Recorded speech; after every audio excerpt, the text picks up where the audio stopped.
welcome back to somebody on respect and to another edition of Smackdown Out of 10. And of course, the card for Money in the Bank is set.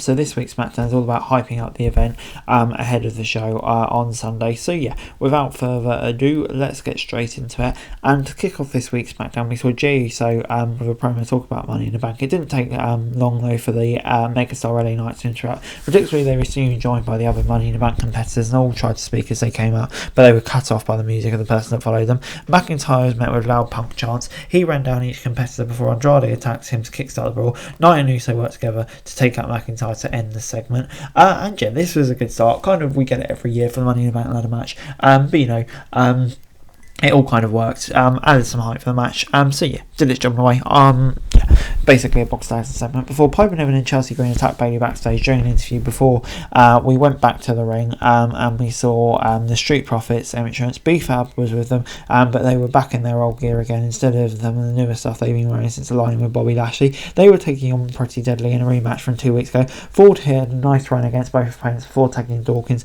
who was cornered and double teamed by Pretty Deadly almost immediately. It was a sudden match that featured two teams who should be pillars of the division. All four men are great athletes who definitely have gimmicks and the ability to work well with people. Ford picked out the win with his team for a Sky High Frog Splash. It was a good clean match with no shenanigans. It's always nice to have a nice definitive conclusion as well. So yeah, on the whole, I thought it was pretty decent. I'll get a 6 out of 10 from me.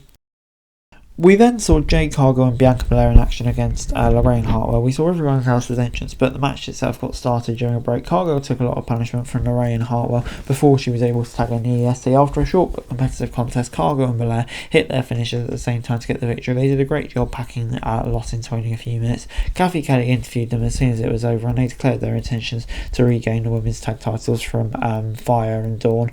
Yeah, I guess kind of a match just to get them over. Did its job, but was it that consequential? It didn't really feel like it, to be honest.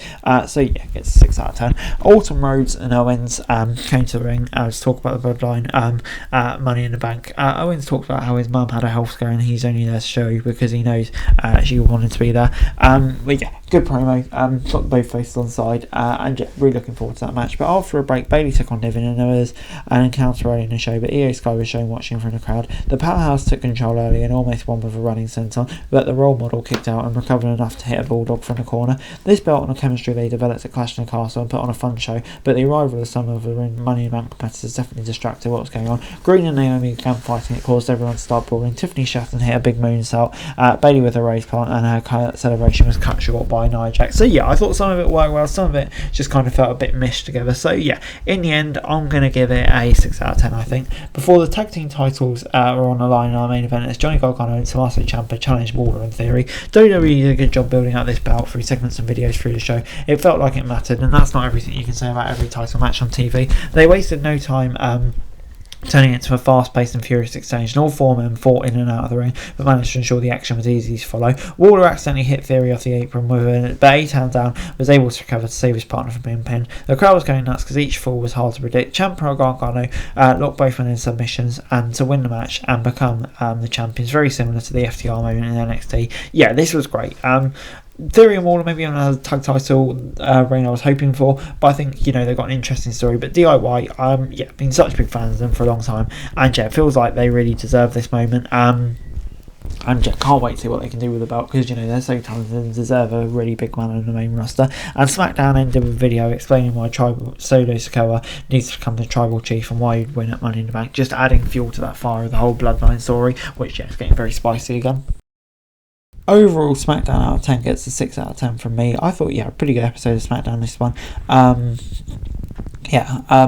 I really enjoyed the main event. I thought that was such a good match. Great to see DIY getting it done. The whole Bloodline storyline still continues to intrigue me. So yeah, there's lots of good stuff on SmackDown at the moment. And yeah, like I say, gets a 6 out of 10 from me. Guys, that's it for this video. Thanks very much for watching. Remember to like, share, subscribe. Follow us on our socials. Link in the description below for daily wrestling news, meme and content. Subscribe to our other channels on screen right now. That'd be greatly appreciated. Thanks very much for watching. Peace out.